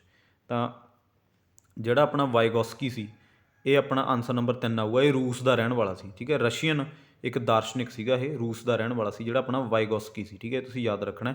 ਨੀਚੇ ਮੈਂ ਜਿਹੜੇ ਤੁਹਾਡੇ ਇੰਪੋਰਟੈਂਟ ਨੇ ਉਹ ਵੀ ਕਵਰ ਕਰਵਾ ਦਿੱਤੇ ਨੇ। ਜਿਹੜਾ ਜੀਨ ਪਿਆਜੇ ਸੀ ਇਹ ਸਵਿਟਜ਼ਰਲੈਂਡ ਦਾ ਰਹਿਣ ਵਾਲਾ ਸੀ, ਅਤੇ ਜਿਹੜਾ ਕੋਹਲਬਰਗ ਸੀ ਇਹ ਅਮਰੀਕਾ ਦਾ ਰਹਿਣ ਵਾਲਾ ਸੀ, ਠੀਕ ਹੈ। ਇਹ ਤਿੰਨਾਂ ਵਿਦਵਾਨਾਂ ਬਾਰੇ ਤੁਹਾਨੂੰ ਪੁੱਛਿਆ ਜਾ ਸਕਦਾ, ਬਾਕੀ ਯਾਦ ਕਰਨ ਦੀ ਲੋੜ ਨਹੀਂ, ਠੀਕ ਹੈ। ਜੀਨ ਪਿਆਜੇ ਸਵਿਟਜ਼ਰਲੈਂਡ ਦਾ, ਕੋਹਲਬਰਗ ਅਮਰੀਕਾ, ਅਤੇ ਜਿਹੜਾ ਆਪਣਾ ਵਾਈਗੋਸਕੀ ਸੀ ਇਹ ਰੂਸ ਦਾ, ਠੀਕ ਹੈ ਜੀ। ਇਹ ਤੁਸੀਂ ਯਾਦ ਕਰ ਲਿਓ, ਕਈ ਵਾਰੀ ਇਹ ਕੁਐਸਚਨ ਆਉਣ ਦੇ ਪੂਰੇ ਚਾਂਸ ਨੇ, ਪੁੱਛਿਆ ਜਾ ਸਕਦਾ, ਠੀਕ ਹੈ ਜੀ। ਅਗਲਾ ਜਿਹੜਾ ਆਪਣਾ ਕੁਐਸਚਨ ਹੈ ਉਹ ਹੈ, ਆਧੁਨਿਕ ਸਿੱਖਿਆ ਹੈ, modern education is teacher centred, child centred, both 1 and 2 ਜਾਂ ਨਨ ਆਫ ਦੀ। ਜਦੋਂ ਬੋਥ 1 and 2 ਵਾਲੇ ਕੁਐਸਚਨ ਤੁਹਾਨੂੰ ਆ ਜਾਣ ਨਾ, ਉੱਥੇ ਆਪਣੀ ਕਨਫਿਊਜ਼ਨ ਬਹੁਤ ਵੱਧ ਜਾਂਦੀ ਹੈ, ਠੀਕ ਹੈ ਜੀ। ਆਪਾਂ ਨੂੰ ਇਹ ਹੁੰਦਾ ਕਿ ਬੋਥ 1 and 2 ਵਾਲਾ ਹੀ ਆਉਣਾ, ਠੀਕ ਹੈ ਜੀ। ਅਤੇ ਆਪਣੇ ਮਤਲਬ ਬਹੁਤ ਚਾਂਸ ਬਣ ਜਾਂਦੇ ਨੇ ਇਹ ਆਨਸਰ ਲਾਉਣ ਦੇ, ਬਟ ਇਹ ਆਨਸਰ ਨਹੀਂ ਹੁੰਦਾ ਕਈ ਵਾਰੀ। ਤਾਂ ਆਧੁਨਿਕ ਸਿੱਖਿਆ ਜਿਹੜੀ ਅੱਜ ਕੱਲ੍ਹ ਦੀ ਐਜੂਕੇਸ਼ਨ ਹੈ ਉਹ ਕੀ ਹੈ, ਇਹ ਤੁਹਾਨੂੰ ਪਤਾ ਹੋਣਾ ਚਾਹੀਦਾ। ਤਾਂ ਇਸ ਕੁਐਸਚਨ ਦਾ ਜਿਹੜਾ ਆਨਸਰ ਹੈ ਆਨਸਰ ਨੰਬਰ 2, ਇਹ ਚਾਈਲਡ ਸੈਂਟਰਡ ਹੈ, ਠੀਕ ਹੈ ਜੀ। ਇਹ ਤੁਹਾਨੂੰ ਪਤਾ ਹੋਣਾ ਚਾਹੀਦਾ ਕਿ ਇਹ ਚਾਈਲਡ ਸੈਂਟਰਡ ਹੈ, ਇਹ ਬਾਲ ਕੇਂਦਰਿਤ ਸਿੱਖਿਆ ਹੈਗੀ। ਆਪਾਂ ਬੱਚੇ 'ਤੇ ਸਾਰਾ ਜ਼ੋਰ ਦਿੰਦੇ ਹਾਂ ਕਿ ਬੱਚਾ ਸਿੱਖੇ ਜ਼ਿਆਦਾ ਤੋਂ ਜ਼ਿਆਦਾ, ਠੀਕ ਹੈ। ਇਹ ਟੀਚਰ ਸੈਂਟਰਡ ਨਹੀਂ ਹੈਗੀ, ਠੀਕ ਹੈ। ਪਹਿਲਾਂ ਜਿਹੜੀ ਐਜੂਕੇਸ਼ਨ ਸੀ ਉਹ ਜ਼ਿਆਦਾਤਰ ਉਹ ਟੀਚਰ ਸੈਂਟਰਡ ਸੀ, ਠੀਕ ਹੈ। ਟੀਚਰ, ਉਹਦੇ ਵਿੱਚ ਟੀਚਰ ਦਾ ਬਹੁਤ ਵੱਡਾ ਰੋਲ ਹੁੰਦਾ ਸੀ, ਟੀਚਰ ਬਹੁਤ ਜ਼ਿਆਦਾ ਟਾਈਮ ਬੋਲਦਾ ਸੀ। ਬਟ ਅੱਜ ਕੱਲ੍ਹ ਜਿਹੜਾ ਟਾਈਮ ਚੱਲ ਰਿਹਾ, ਜਿਹੜੀ ਮਾਡਰਨ ਐਜੂਕੇਸ਼ਨ ਹੈ, ਉਹ ਆਪਾਂ ਬੱਚੇ 'ਤੇ ਜ਼ੋਰ ਦਿੰਦੇ ਹਾਂ ਕਿ ਬੱਚਾ ਖੁਦ ਕਰੇ, ਖੁਦ ਲਿਖੇ, ਠੀਕ ਹੈ। ਖੁਦ ਉਹਨੂੰ ਵਰਕ ਦਿੰਦੇ ਹਾਂ ਜ਼ਿਆਦਾ ਤੋਂ ਜ਼ਿਆਦਾ ਕਿ ਬੱਚਾ ਖੁਦ ਕਰਕੇ ਸਿੱਖੇ, ਠੀਕ ਹੈ। ਤਾਂ ਇਹ ਬਾਲ ਕੇਂਦਰਿਤ ਸਿੱਖਿਆ ਜਿਹੜੀ ਅੱਜ ਕੱਲ੍ਹ ਦੀ ਸਿੱਖਿਆ, ਆਧੁਨਿਕ ਸਿੱਖਿਆ ਜਿਹਨੂੰ ਆਪਾਂ ਮਾਡਰਨ ਐਜੂਕੇਸ਼ਨ ਕਹਿੰਦੇ ਹਾਂ, ਤਾਂ ਇਹ ਚਾਈਲਡ ਸੈਂਟਰਡ ਹੈ। ਤੁਸੀਂ ਯਾਦ ਰੱਖਿਓ, ਇਹ ਕੁਐਸਚਨ ਤੁਹਾਨੂੰ ਦੇਖਣ ਨੂੰ ਮਿਲ ਸਕਦਾ। ਅਗਲਾ ਜਿਹੜਾ ਆਪਣਾ ਕੁਐਸਚਨ ਹੈ, ਸੋਚਣਾ ਕੀ ਹੈ, what is a thought? Physical activity ਹੈ, ਮੈਂਟਲ ਐਕਟੀਵਿਟੀ ਹੈ, ਗਰੋਥ ਹੈ, ਜਾਂ ਐਜੂਕੇਸ਼ਨ ਫੰਕਸ਼ਨ ਹੈ, ਜਾਂ ਸਿੱਖਿਆ ਦਾ ਇੱਕ ਫੰਕਸ਼ਨ ਹੈ। ਸੋਚਣਾ ਕੀ ਹੈ? ਇਹੋ ਜਿਹੇ ਕੁਐਸਚਨ ਤੁਹਾਨੂੰ ਆਉਣਗੇ। ਤਾਂ ਪਿਛਲੇ ਜਿੰਨੇ ਵੀ ਆਪਣੇ ਸੈਸ਼ਨ ਅਪਲੋਡ ਹੋਏ ਨੇ ਸਾਰੇ ਤੁਸੀਂ ਅਟੈਂਡ ਕਰੋ, ਠੀਕ ਹੈ। ਜੇ ਤੁਸੀਂ SST ਦੀ ਤਿਆਰੀ ਆਪਣੀ ਕਰਨਾ ਚਾਹੁੰਦੇ ਹੋ ਤਾਂ ਆਪਣੇ ਜੋਗਰਾਫੀ, ਮਾਡਰਨ ਹਿਸਟਰੀ ਅਤੇ ਪੋਲਿਟੀ ਦੇ ਬੈਚ ਆਲਰੇਡੀ ਅਪਲੋਡ ਨੇ, ਠੀਕ ਹੈ। ਕਿਉਂਕਿ ਜਿਹੜੀ ਆਪਣੀ SST ਦੀ ਵੇਟੇਜ 60 ਨੰਬਰ ਦੀ ਆਉਣੀ ਹੈ। SST 'ਚ ਤੁਹਾਡੇ ਚੰਗੇ ਨੰਬਰ ਹੋਣੇ ਚਾਹੀਦੇ ਨੇ, ਫਿਰ ਤੁਸੀਂ ਟੈਟ ਦਾ ਪੇਪਰ ਹੈ ਜਿਹੜਾ ਉਹ ਪਾਸ ਕਰੋਗੇ, ਠੀਕ ਹੈ। ਤਾਂ SST ਦੇ ਵਿੱਚੋਂ ਜੇ ਤੁਸੀਂ ਵਧੀਆ ਨੰਬਰ ਲੈਣਾ ਚਾਹੁੰਦੇ ਹੋ ਤਾਂ ਆਪਣੇ ਸਾਰੇ ਬੈਚ ਤੁਸੀਂ ਅਟੈਂਡ ਕਰੋ ਬੈਕ ਟੂ ਬੈਕ, ਤੁਹਾਨੂੰ ਬਹੁਤ ਫਾਇਦਾ ਦੇਣਗੇ, ਠੀਕ ਹੈ ਜੀ। ਬਹੁਤ ਕੁਐਸਚਨ ਤੁਹਾਨੂੰ ਆਪਣੇ ਸੈਸ਼ਨ ਦੇ ਵਿੱਚ ਦੇਖਣ ਨੂੰ ਮਿਲਣਗੇ, ਠੀਕ ਹੈ ਜੀ। ਤਾਂ ਬਾਕੀ ਜਿੰਨੇ ਵੀ ਪੇਪਰ ਆਉਣ ਵਾਲੇ ਨੇ ਪੰਜਾਬ ਦੇ, ਠੀਕ ਹੈ, ਪਟਵਾਰੀ ਹੋ ਗਿਆ, ਵੀਡੀਓ ਕਲਰਕ ਦੇ ਜਿੰਨੇ ਵੀ ਐਗਜ਼ਾਮ, ਸੀਨੀਅਰ ਅਸਿਸਟੈਂਟ ਹੋ ਗਿਆ, ਐਕਸਾਈਜ਼ ਇੰਸਪੈਕਟਰ, ਅਤੇ ਇੰਡੀਆ ਲੈਵਲ ਦੇ ਐਗਜ਼ਾਮ ਵਾਸਤੇ ਵੀ ਆਪਣੀਆਂ ਵੀਡੀਓ ਤੁਹਾਨੂੰ ਬਹੁਤ ਫਾਇਦਾ ਦੇਣਗੀਆਂ, ਠੀਕ ਹੈ ਜੀ। ਕਿਉਂਕਿ ਇਹੀ ਕੁਐਸਚਨ ਹੈ ਜਿਹੜੇ ਵਾਰ-ਵਾਰ ਰਿਪੀਟ ਹੁੰਦੇ ਨੇ। ਤਾਂ ਸੋਚਣਾ ਕੀ ਹੈਗਾ? ਤਾਂ ਇਸ ਕੁਐਸਚਨ ਦਾ ਜਿਹੜਾ ਆਨਸਰ ਹੈ ਆਨਸਰ ਨੰਬਰ 2, ਮੈਂਟਲ ਐਕਟੀਵਿਟੀ। ਆਪਾਂ ਨੂੰ ਪਤਾ ਹੀ ਹੈ ਕਿ ਆਪਾਂ ਦਿਮਾਗ ਨਾਲ ਹੀ ਸੋਚਦੇ ਹਾਂ, ਠੀਕ ਹੈ। ਤਾਂ ਇਹ ਮੈਂਟਲ ਐਕਟੀਵਿਟੀ ਹੈ, ਫਿਜ਼ੀਕਲ ਨਹੀਂ ਹੈਗੀ। ਗਰੋਥ ਨਾਲ ਇਹਦਾ ਕੋਈ ਮਤਲਬ ਹੈਗਾ, ਬਟ ਇਹ ਨਹੀਂ ਹੈਗਾ ਕਿ ਆਪਾਂ ਗਰੋਥ ਇਹਦਾ ਆਨਸਰ ਆਊਗਾ, ਠੀਕ ਹੈ। ਇਹੀ ਹੁੰਦਾ ਕਿ ਆਪਾਂ ਬੈਸਟ ਆਨਸਰ ਚੁਣਨਾ ਹੁੰਦਾ CDP ਦੇ ਵਿੱਚ। ਤਾਂ ਕੀ ਹੈ? ਇਹ ਆਪਣੀ ਮੈਂਟਲ ਐਕਟੀਵਿਟੀ ਹੈ, ਠੀਕ ਹੈ। ਮੈਂਟਲ ਐਕਟੀਵਿਟੀ ਹੈ ਜਿਹੜਾ ਆਪਣਾ ਸੋਚਣਾ। ਅਗਲਾ ਜਿਹੜਾ ਆਪਣਾ ਕੁਐਸਚਨ ਹੈ, ਬੱਚੇ ਦੀ ਸਿੱਖਿਆ ਨੂੰ ਸ਼ੁਰੂ ਕਰਨ ਦਾ ਢੁਕਵਾਂ ਤਰੀਕਾ ਕਿਹੜਾ ਹੈ? Best suitable method of starting of child education, project method, experimental method, playway method, explanation method, ਠੀਕ ਹੈ ਜੀ। ਤਾਂ ਇਹ ਵਿਧੀਆਂ ਤੁਹਾਡੀਆਂ ਟੀਚਿੰਗ ਮੈਥਡਸ ਨੇ, ਠੀਕ ਹੈ। ਸਾਰੇ ਤੁਹਾਡੇ ਲਈ ਬਹੁਤ ਇੰਪੋਰਟੈਂਟ ਨੇ, ਠੀਕ ਹੈ। ਤਾਂ ਵੈਸੇ ਮੈਥਡਸ ਦੇ ਵਿੱਚੋਂ ਆਉਂਦੇ ਨੇ ਕੁਐਸਚਨ, ਬਟ ਘੱਟ ਚਾਂਸ ਹੁੰਦੇ ਨੇ ਆਉਣ ਦੇ, ਪਰ ਇਹ ਤੁਹਾਨੂੰ ਪੁੱਛਿਆ ਜਾ ਸਕਦਾ ਕਿ ਬੱਚੇ ਨੂੰ ਜਦੋਂ ਆਪਾਂ ਸਿੱਖਿਆ ਸਟਾਰਟ ਕਰਵਾਉਣੀ ਹੈ ਤਾਂ ਜਦੋਂ ਸ਼ੁਰੂ ਕਰਾਉਣੀ ਹੈ ਤਾਂ ਉਹਨੂੰ ਕਿਵੇਂ ਕਰਵਾਵਾਂਗੇ, ਕਿਹੜਾ ਮੈਥਡ ਆਪਾਂ ਅਪਣਾਵਾਂਗੇ, ਸਭ ਤੋਂ ਪਹਿਲਾ ਮੈਥਡ ਆਪਣਾ ਕਿਹੜਾ ਹੋਊਗਾ। ਠੀਕ ਹੈ, ਤਾਂ ਇਹੋ ਜਿਹੇ ਕੁਐਸਚਨ ਦਾ ਜਿਹੜਾ ਆਨਸਰ ਹੈ ਤੁਸੀਂ ਬਹੁਤ ਸੋਚ ਸਮਝ ਕੇ ਦੇਣਾ ਹੈ। ਠੀਕ ਹੈ, ਤਾਂ ਬੱਚੇ ਦੀ ਜਿਹੜੀ ਸਿੱਖਿਆ ਹੈ ਤਾਂ ਜਿਹੜਾ ਪ੍ਰੋਜੈਕਟ ਮੈਥਡ ਹੈ, ਠੀਕ ਹੈ, ਇਹ ਮੈਥਡ ਬਹੁਤ ਹਾਈ ਲੈਵਲ ਦਾ ਮੈਥਡ ਹੈ। ਠੀਕ ਹੈ, ਪ੍ਰੋਜੈਕਟ ਜਿਹੜੇ ਆਪਾਂ ਬਣਵਾਉਣੇ ਆ ਜਦੋਂ ਆਪਾਂ ਰਿਸਰਚ ਕਰਦੇ ਹਾਂ, ਠੀਕ ਹੈ, ਉੱਥੇ ਇਹ ਕੰਮ ਆਉਂਦਾ ਹੈ। ਐਕਸਪੈਰੀਮੈਂਟਲ ਮੈਥਡ ਵੀ ਆਪਾਂ ਜਾਣਦੇ ਹਾਂ ਕਿ ਜਦੋਂ ਆਪਾਂ ਕੋਈ ਵੀ ਰਿਸਰਚ ਕਰਦੇ ਹਾਂ ਤਾਂ ਇਹ ਰਿਸਰਚ ਦੇ ਵਿੱਚ ਜਦੋਂ ਆਪਾਂ PhD ਕਰਦੇ ਹਾਂ ਉੱਥੇ ਇਹ ਮੈਥਡ ਕੰਮ ਆਉਂਦੇ ਨੇ। ਠੀਕ ਹੈ, ਐਕਸਪਲੇਨੇਸ਼ਨ ਮੈਥਡ ਕਿਹੜਾ ਹੁੰਦਾ, ਵਿਆਖਿਆ ਵਿਧੀ। ਠੀਕ ਹੈ, ਇਹ ਜਿਹੜੀ ਵਿਧੀ ਹੁੰਦੀ ਹੈ ਇਹ ਜਦੋਂ ਆਪਾਂ ਲੈਕਚਰ ਮੈਥਡ, ਜਦੋਂ ਆਪਾਂ ਲੈਕਚਰ ਵਗੈਰਾ ਲਗਾਉਂਦੇ ਹਾਂ, ਠੀਕ ਹੈ, ਵਿਆਖਿਆ ਕਰਦੇ ਹਾਂ, ਜਿਹੜੀ ਵੱਡੀ ਕਲਾਸ ਦੇ ਬੱਚੇ ਹੁੰਦੇ ਨੇ ਆਪਾਂ ਵਿਆਖਿਆ ਨਾਲ ਤਾਂ ਆਪਾਂ ਉਹਨਾਂ ਨੂੰ ਸਮਝਾ ਸਕਦੇ ਹਾਂ। ਠੀਕ ਹੈ, ਛੋਟੇ ਬੱਚੇ ਦਾ ਜੀ ਇਹ ਚੀਜ਼ਾਂ ਨਾਲ ਬੋਰ ਹੋ ਜਾਣਗੇ, ਪ੍ਰੋਜੈਕਟ ਮੈਥਡ ਉਹਨਾਂ ਨੂੰ ਸਮਝ ਨਹੀਂ ਆਉਣਾ, ਐਕਸਪੈਰੀਮੈਂਟਲ ਉਹਨਾਂ ਨੂੰ ਸਮਝ ਨਹੀਂ ਆਉਣਾ। ਤਾਂ ਇਹਦੇ ਵਿੱਚ ਬੈਸਟ ਸੂਟੇਬਲ ਆਨਸਰ ਕਿਹੜਾ ਹੈਗਾ, ਆਨਸਰ ਨੰਬਰ 3। ਠੀਕ ਹੈ, ਤੁਸੀਂ ਵੀ, ਤੁਹਾਨੂੰ ਵੀ ਪਤਾ ਹੋਣਾ ਕਿ ਜਿਹੜਾ ਪਲੇਵੇ ਮੈਥਡ ਹੁੰਦਾ। ਠੀਕ ਹੈ, ਕਿਉਂਕਿ ਬੱਚੇ ਨੂੰ ਆਪਾਂ ਸਟਾਰਟ ਕਰਾਉਣਾ, ਬੱਚੇ ਨੂੰ ਆਪਾਂ ਜੇ ਆਪਾਂ ਉਹਨੂੰ ਇੰਟਰਸਟਿੰਗ ਬਣਾਵਾਂਗੇ ਚੀਜ਼ ਨੂੰ ਤਾਂ ਬੱਚਾ ਫੇਰ ਸਿੱਖੂਗਾ। ਠੀਕ ਹੈ, ਇਹ ਨਹੀਂ ਹੈਗਾ ਕਿ ਬੱਚੇ ਨੂੰ ਜਾਣ ਸਾਰੀ ਆਪਾਂ ਕੋਈ ਇਹੋ ਜਿਹਾ ਮੈਥਡ, ਠੀਕ ਹੈ, ਜੇ ਮਤਲਬ ਕੋਈ ਟਫ ਮੈਥਡ ਨਾਲ ਉਹਨੂੰ ਪੜ੍ਹਾਵਾਂਗੇ ਤਾਂ ਉਹ ਬੋਰ ਹੋ ਜਾਊ, ਉਹਨੇ ਸਕੂਲ ਹੀ ਨਹੀਂ ਜਾਣਾ ਉਸ ਤੋਂ ਬਾਅਦ। ਠੀਕ ਹੈ, ਤਾਂ ਜਦੋਂ ਆਪਾਂ ਉਹਨੂੰ ਸਕੂਲ ਦੇ ਵਿੱਚ ਪਾਵਾਂਗੇ ਤਾਂ ਪਲੇਵੇ ਮੈਥਡ, ਕਿਉਂਕਿ ਖੇਡਣਾ ਬੱਚਿਆਂ ਨੂੰ ਬਹੁਤ ਪਸੰਦ ਹੁੰਦਾ, ਜਦੋਂ ਆਪਾਂ ਉਹਨੂੰ ਖੇਡ ਦੇ ਵਿੱਚ ਹੀ ਸਿਖਾਵਾਂਗੇ ਤਾਂ ਉਹ ਬਹੁਤ ਕੁਝ ਸਿੱਖੂਗਾ। ਠੀਕ ਹੈ, ਜਿਵੇਂ ਖੇਡਾਂ ਦੇ ਵਿੱਚ ਜਿਵੇਂ ਬਹੁਤ ਕੁਝ ਆਉਂਦਾ ਹੈਗਾ। ਠੀਕ ਹੈ, ਤਾਂ ਉਹ ਖੇਡ ਕੇ ਬੱਚੇ ਬਹੁਤ ਸਿੱਖਦੇ ਨੇ। ਤਾਂ ਜਿਹੜਾ ਪਲੇਵੇ ਮੈਥਡ ਹੈ ਬੱਚਿਆਂ ਲਈ ਸਭ ਤੋਂ ਬੈਸਟ ਸੂਟੇਬਲ ਮੈਥਡ ਹੈ ਪਲੇਵੇ ਮੈਥਡ। ਠੀਕ ਹੈ ਜੀ, ਤਾਂ ਇਹ ਤੁਸੀਂ ਯਾਦ ਰੱਖਣਾ, ਬਹੁਤ ਇੰਪੋਰਟੈਂਟ ਕੁਐਸਚਨ ਹੈ, ਪੇਪਰ ਦੇ ਵਿੱਚ ਦੇਖਣ ਨੂੰ ਮਿਲ ਸਕਦਾ ਹੈ। ਅੱਜ ਦੇ ਸੈਸ਼ਨ ਦਾ ਆਪਣਾ ਲਾਸਟ ਕੁਐਸਚਨ ਹੈ, ਪਾਵਲੋਵ ਨੇ ਆਪਣੀ ਖੋਜ ਕਿਸ 'ਤੇ ਕੀਤੀ। Pavlov conduct his experiment on, ਤਾਂ ਡੌਗ, ਕੈਟ, ਸਪੈਰੋ ਜਾਂ all of the above. Pavlov ਨੇ ਇਹ ਜਿਹੜੀ ਆਪਣੀ ਖੋਜ ਕੀਤੀ ਸੀ ਇਹ ਲਰਨਿੰਗ 'ਤੇ ਕੀਤੀ ਸੀ, ਮਤਲਬ ਸਿੱਖਣ 'ਤੇ। ਠੀਕ ਹੈ, ਕਿ ਕਿਹੜੇ ਬੰਦੇ ਵੀ, ਮਤਲਬ ਬੰਦੇ ਨਹੀਂ, ਬੰਦਿਆਂ ਤੋਂ ਇਲਾਵਾ ਜਾਨਵਰ ਵੀ ਸਿੱਖਦੇ ਨੇ। ਠੀਕ ਹੈ, ਜਾਨਵਰਾਂ ਨੂੰ ਵੀ ਬਹੁਤ ਨੌਲੇਜ ਹੁੰਦੀ ਹੈ, ਤਾਂ ਇਹ ਪਾਵਲੋਵ ਨੇ ਇਹ ਚੀਜ਼ ਦੀ ਖੋਜ ਕੀਤੀ ਸੀ, ਤਾਂ ਉਹ ਕਿਤੇ ਕੀਤੀ ਸੀ। ਇਹ ਤੁਹਾਨੂੰ ਕੁਐਸਚਨ ਦੇਖਣ ਨੂੰ ਮਿਲ ਸਕਦਾ ਹੈ ਪੇਪਰ ਦੇ ਵਿੱਚ, ਬਹੁਤ ਇੰਪੋਰਟੈਂਟ ਹੈ। ਠੀਕ ਹੈ ਜੀ, ਤਾਂ ਕਈ ਬੱਚਿਆਂ ਦੇ ਨਾ ਕਮੈਂਟ ਸੈਕਸ਼ਨ ਦੇ ਵਿੱਚ ਇਹ ਮੈਨੂੰ ਸੁਝਾਅ ਆਏ ਸੀ ਕਿ ਸਰ ਜਿਹੜੇ ਤੁਸੀਂ ਕੁਐਸਚਨ ਹੈ ਉਹ 15 ਤੋਂ ਜ਼ਿਆਦਾ ਰੱਖਿਆ ਕਰੋ। ਠੀਕ ਹੈ, ਤਾਂ ਤੁਸੀਂ ਕੁਐਸਚਨ ਹੈ ਜਿਹੜੇ ਇਸ ਚੀਜ਼ ਦਾ ਤੁਸੀਂ ਮਤਲਬ ਮਾਈਂਡ ਦੇ ਵਿੱਚ ਨਾ ਰੱਖੋ ਕਿ ਮੈਂ ਜ਼ਿਆਦਾ ਕੁਐਸਚਨ ਤੁਹਾਨੂੰ ਕਰਵਾਵਾਂ। ਠੀਕ ਹੈ, ਮੈਂ ਤੁਹਾਨੂੰ ਜਿੰਨੇ ਵੀ ਕੁਐਸਚਨ ਕਰਵਾਊਂਗਾ, ਠੀਕ ਹੈ, ਤੁਹਾਡੇ ਟੈਟ ਦੇ ਪੇਪਰ ਤੋਂ ਪਹਿਲਾਂ ਆਪਾਂ ਇਹ ਚੀਜ਼ ਨੂੰ ਕਵਰ ਕਰ ਲਾਂਗੇ, CDP ਨੂੰ, ਤੁਸੀਂ ਟੈਨਸ਼ਨ ਨਾ ਲਓ। ਬਟ ਜਿੰਨੇ ਵੀ ਮੈਂ ਕੁਐਸਚਨ ਲੈ ਕੇ ਆਉਣਾ, ਇਹ ਨਹੀਂ ਹੈਗਾ ਕਿ ਮੈਂ ਚੱਕ ਕੇ ਕਿਤੋਂ ਵੀ ਕੁਐਸਚਨ ਮੈਨੂੰ ਮਿਲਿਆ ਮੈਂ ਚੱਕ ਕੇ ਇਹਦੇ ਵਿੱਚ ਪਾਤਾ, ਇਹ ਨਹੀਂ ਹੈਗਾ ਮੇਰਾ ਜਿਹੜਾ ਵੇ ਹੈ ਪੜ੍ਹਾਉਣ ਦਾ। ਠੀਕ ਹੈ, ਮੈਂ ਪੂਰਾ ਐਨਾਲਿਸਿਸ ਕਰਕੇ, ਪੂਰੀ ਮਿਹਨਤ ਦੇ ਨਾਲ, ਠੀਕ ਹੈ, ਪੂਰੀ ਰਿਸਰਚ ਕਰਕੇ ਫਿਰ ਮੈਂ ਤੁਹਾਡੇ ਅੱਗੇ ਕੁਐਸਚਨ ਲੈ ਕੇ ਆਉਣਾ। ਠੀਕ ਹੈ, ਆਪਾਂ ਫਾਲਤੂ ਇੱਕ ਵੀ ਕੁਐਸਚਨ ਤੁਹਾਡੇ ਅੱਗੇ ਨਹੀਂ ਰੱਖਦੇ ਜਿਹਦੇ ਨਾਲ ਤੁਹਾਡਾ ਟਾਈਮ ਵੇਸਟ ਹੋਵੇ। ਠੀਕ ਹੈ, ਤਾਂ ਕਰਕੇ ਤੁਸੀਂ ਬਸ ਬਣੇ ਰਹੋ ਚੈਨਲ 'ਤੇ, ਤੁਹਾਡਾ ਸਾਰਾ ਸਿਲੇਬਸ ਸਾਰਾ ਮੈਂ CDP ਦਾ ਤੁਹਾਡਾ ਸਾਰਾ ਕਵਰ ਕਰਵਾ ਦੇਣਾ। ਠੀਕ ਹੈ ਜੀ, ਤਾਂ ਤੁਸੀਂ ਖੁਦ ਮੰਨੋਗੇ ਕਿ ਹਾਂ ਇਹਦੇ ਵਿੱਚੋਂ ਹੀ ਆਇਆ ਹੈ। ਠੀਕ ਹੈ ਜੀ, ਕਿਉਂਕਿ ਮੈਂ ਸਾਰੇ ਪੇਪਰਾਂ ਦਾ ਪਿਛਲੇ ਜਿੰਨੇ ਹੋਏ ਨੇ ਉਹਦਾ ਐਨਾਲਿਸਿਸ ਕਰਕੇ, CTET ਦੇ, PTET ਦੇ ਜਿੰਨੇ ਵੀ ਪੇਪਰ HTET ਤੱਕ ਦੇ ਹੋਏ ਨੇ, ਠੀਕ ਹੈ, ਮੈਂ ਸਾਰੇ ਕੁਐਸਚਨਾਂ ਦਾ ਪੂਰਾ ਰਿਸਰਚ ਕਰਕੇ ਤੁਹਾਡੇ ਅੱਗੇ ਲੈ ਕੇ ਆਉਣਾ। ਠੀਕ ਹੈ, ਤਾਂ ਇਹ ਚੀਜ਼ ਦੀ ਤੁਸੀਂ ਚਿੰਤਾ ਨਾ ਕਰੋ। ਠੀਕ ਹੈ, ਕਿ ਕੁਐਸਚਨ ਆਪਾਂ ਕੁਆਂਟਿਟੀ ਵਧਾਈਏ। ਠੀਕ ਹੈ, ਕੁਆਂਟਿਟੀ ਦੇ ਵਿੱਚ ਬਿਲੀਵ ਨਾ ਕਰਿਆ ਕਰੋ, ਕੁਆਲਿਟੀ 'ਚ ਬਿਲੀਵ ਕਰੋ। ਠੀਕ ਹੈ, ਤਾਂ ਕੁਆਲਿਟੀ ਦੇਖੋ ਕਿ ਆਪਣੇ ਕੁਐਸਚਨ ਜਿਹੜੇ ਆਪਾਂ ਅਟੈਂਪਟ ਕਰਦੇ ਹਾਂ ਉਹ ਤੁਹਾਡੇ ਯਾਦ ਹੁੰਦੇ ਨੇ ਤਰੀਕੇ ਨਾਲ। ਠੀਕ ਹੈ, ਇਹ ਨਹੀਂ ਹੈਗਾ ਕਿ ਆਪਾਂ ਇੱਕ ਦਿਨ ਦੇ ਵਿੱਚ ਜੇ ਆਪਾਂ 4-5 ਘੰਟੇ 6 ਘੰਟੇ ਪੜ੍ਹ ਲਏ ਤਾਂ ਆਪਾਂ ਕੋਈ ਜ਼ਿਆਦਾ ਪੜ੍ਹ ਲਏ, ਹੈ ਨਾ। ਪੜ੍ਹਨਾ ਉਹ ਹੁੰਦਾ ਜਿੰਨਾ ਤੁਹਾਡੇ ਸਮਝ ਆ ਸਕੇ। ਠੀਕ ਹੈ, ਜੇ ਤੁਸੀਂ 2 ਘੰਟੇ ਵੀ ਪੜ੍ਹਦੇ ਹੋ, ਜੇ ਤੁਹਾਡੇ ਪ੍ਰੋਪਰ ਤਰੀਕੇ ਨਾਲ ਉਹ ਚੀਜ਼ ਯਾਦ ਹੈ ਤਾਂ ਤੁਹਾਡਾ ਪੜ੍ਹਨਾ ਸਫਲ ਹੈ। ਠੀਕ ਹੈ, ਬਟ ਇਹ ਨਹੀਂ ਹੈਗਾ ਕਿ ਆਪਾਂ ਕਿਸੇ ਨੂੰ ਦਿਖਾਵੇ ਲਈ ਪੜ੍ਹਨਾ। ਠੀਕ ਹੈ, ਤਾਂ ਇਹ ਚੀਜ਼ ਦਾ ਤੁਸੀਂ ਖਿਆਲ ਰੱਖੋ। ਮੈਂ ਤੁਹਾਡਾ ਸਾਰਾ ਸਿਲੇਬਸ ਕਵਰ ਕਰਵਾ ਦੇਣਾ, ਬਸ ਜੁੜੇ ਰਹੋ ਚੈਨਲ ਦੇ ਨਾਲ ਅਤੇ ਵੀਡੀਓਜ਼ ਨੂੰ ਬੈਕ ਟੂ ਬੈਕ ਦੇਖਦੇ ਰਹੋ। ਤਾਂ ਪਾਵਲੋਵ ਨੇ ਜਿਹੜੀ ਆਪਣੀ ਖੋਜ ਕੀਤੀ ਸੀ ਉਹ ਕੀਤੀ ਸੀ ਕੁੱਤੇ 'ਤੇ। ਠੀਕ ਹੈ, ਇਸ ਕੁਐਸਚਨ ਦਾ ਜਿਹੜਾ ਆਨਸਰ ਨੰਬਰ 1 ਆਊਗਾ, ਕੁੱਤੇ 'ਤੇ ਨੇ ਆਪਣੀ ਖੋਜ ਕੀਤੀ ਸੀ ਪਾਵਲੋਵ ਨੇ। ਠੀਕ ਹੈ ਜੀ, ਤਾਂ ਕੁੱਤੇ 'ਤੇ ਨੇ ਐਕਸਪੈਰੀਮੈਂਟ ਕੀਤਾ ਸੀ ਵੀ ਜਿਹੜੇ ਬੰਦਿਆਂ ਤੋਂ ਇਲਾਵਾ ਜਾਨਵਰ ਵੀ, ਇਹਨਾਂ ਨੂੰ ਵੀ ਨੌਲੇਜ ਹੁੰਦੀ ਹੈ, ਇਹ ਵੀ ਬਹੁਤ ਕੁਝ ਸਿੱਖਦੇ ਨੇ, ਇਹਨਾਂ ਨੂੰ ਆਪਾਂ ਸਿਖਾ ਸਕਦੇ ਹਾਂ। ਠੀਕ ਹੈ ਜੀ, ਤਾਂ ਅੱਜ ਦਾ ਜਿਹੜਾ ਆਪਣਾ ਸੈਸ਼ਨ ਹੈ ਉਹ ਕੰਪਲੀਟ ਹੋ ਗਿਆ। 15 ਕੁਐਸਚਨ ਨੇ। ਠੀਕ ਹੈ, ਇਹਨੂੰ ਰਿਪੀਟ ਕਰ ਲਿਓ, ਵੀਡੀਓ ਨੂੰ 2-3 ਵਾਰੀ ਦੇਖ ਲਿਓ, ਤੁਹਾਡੇ ਚੰਗੇ ਤਰੀਕੇ ਨਾਲ ਯਾਦ ਹੋ ਸਕਣ। ਨੋਟਸ ਆਪਣੇ ਖੁਦ ਬਣਾਓ। ਠੀਕ ਹੈ, ਤਾਂ ਜਿੰਨੀ ਮਿਹਨਤ ਹੋ ਸਕੇ ਆਪਾਂ ਉਨੀ ਮਿਹਨਤ ਕਰਕੇ ਤੁਹਾਡੇ ਅੱਗੇ ਸਾਰੀਆਂ ਵੀਡੀਓ ਲੈ ਕੇ ਆਵਾਂਗੇ ਤਾਂ ਕਿ ਤੁਹਾਡਾ ਵੱਧ ਤੋਂ ਵੱਧ ਫਾਇਦਾ ਹੋ ਸਕੇ। ਠੀਕ ਹੈ ਜੀ, ਤਾਂ ਵੀਡੀਓ ਨੂੰ ਲਾਈਕ ਜ਼ਰੂਰ ਕਰਦਿਆ ਕਰੋ, ਅੱਗੇ ਸ਼ੇਅਰ ਕਰਦਿਆ ਕਰੋ ਤਾਂ ਕਿ ਕਿਸੇ ਹੋਰ ਦਾ ਵੀ ਫਾਇਦਾ ਹੋ ਸਕੇ। ਠੀਕ ਹੈ ਜੀ, ਚੈਨਲ ਨੂੰ ਸਬਸਕ੍ਰਾਈਬ ਕਰ ਲਿਓ, ਬੈਲ ਆਈਕਨ 'ਤੇ ਪ੍ਰੈਸ ਕਰ ਲਿਓ ਤਾਂ ਕਿ ਆਉਣ ਵਾਲੀਆਂ ਵੀਡੀਓਜ਼ ਤੁਹਾਡੇ ਤੱਕ ਪਹੁੰਚਦੇ ਰਹਿਣ। ਠੀਕ ਹੈ ਜੀ, ਤਾਂ ਲਾਈਕ ਮੈਂ ਇਸ ਕਰਕੇ ਕਹਿਣਾ ਕਿ ਤੁਹਾਨੂੰ ਮਤਲਬ ਸਾਨੂੰ ਇਹ ਚੀਜ਼ ਨਾਲ ਹੁੰਦਾ ਹੈ फ़ਾਇਦਾ ਬਹੁਤ ਹੁੰਦਾ ਹੈ। ਲਾਈਕ ਜਦੋਂ ਤੁਸੀਂ ਕਰਦੇ ਹੋ ਸਾਨੂੰ ਹੌਸਲਾ ਮਿਲਦਾ ਹੈ ਕਿ ਸਾਡਾ ਕੰਮ ਹੈ ਜਿਹੜਾ ਉਹ ਸਫਲ ਹੋ ਗਿਆ। ਠੀਕ ਹੈ ਜੀ, ਤਾਂ ਸਾਨੂੰ ਇਹ ਚੀਜ਼ ਨਾਲ ਬਹੁਤ ਹੌਸਲਾ ਮਿਲਦਾ। ਠੀਕ ਹੈ ਜੀ, ਤਾਂ ਲਾਈਕ ਜ਼ਰੂਰ ਕਰਿਆ ਕਰੋ। ਤਾਂ ਅੱਜ ਦੀ ਵੀਡੀਓ ਦਾ ਆਪਾਂ ਇੱਥੇ ਹੀ ਐਂਡ ਕਰਦੇ ਹਾਂ। ਅੱਜ ਦੀ ਵੀਡੀਓ ਦੇਖਣ ਦੇ ਲਈ ਬਹੁਤ ਬਹੁਤ ਧੰਨਵਾਦ।